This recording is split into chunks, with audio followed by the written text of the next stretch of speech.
বন্ধুরা ভালো লাগে না করতে করতে আজকে একটা মিষ্টির দোকানের সামনে আইছি। এদিক দলে তোমরা জানো কোনো আনন্দনগর, এদিক দলো মরেস্টেন, তার মাঝখানে লাস্ট ক্লাবের উল্টা সাইডে মহেশ্বরী মিষ্টান্ন ভান্ডারে আমরা গেলাম।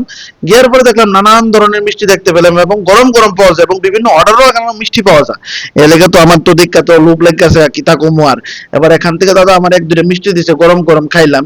খাওয়ার পরে দিয়ে কিত্তুয়াটিও দেখলাম, কিত্তুয়াটি করলাম দেখতে আবার সেই লাগে মানে ক্ষীরের মতন কিত্তুয়া। এবার দাদা আমার একটা কিত্তুয়া দিল, এটা মন বইটা প্রাণ বইটা খাইলাম আর কি। আপনার দোকানে কটার থেকে কটা পর্যন্ত অর্ডার পাওয়া যাবে? আমার দোকানে সকাল 6টা থেকে রাত্র প্রায় 10টা 10:30 অবধি খোলা থাকে। আচ্ছা, তো আপনারা যে কোনো অনুষ্ঠানের বিয়ে হোক বা কোনো শ্রাদ্ধ হোক, যে কোনো অনুষ্ঠান হোক, আর সকাল আর অর্ডারের লেগে অর্ডার লেগে তো দোকান তো খোলাই। যে কোনো অর্ডার দিতে পারেন, কোয়ালিটিও ভালো পাবেন। আচ্ছা আচ্ছা জিনিসগুলো নিশ্চিন্ত। আমি নিজের হাতে তৈরি করি, কাটি দুধের দই পাওয়া যায়, গরম রসগোল্লা, সাইজও আবার মাল কোয়ালিটি খুব ভালো।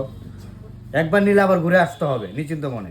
একবার নিয়ে দেখো, যে কোনো অর্ডার হোক হোম ডেলিভারিও দেওয়া হয়। আচ্ছা, দোকানের নামটা কি? মহেশ্বরী মিষ্টান্ন ভান্ডার, বনকুমারী বাজার, লাভস্টার ক্লাবের অপোজিট সাইড। অপোজিট সাইডে না? ঠিক আছে ঠিক আছে।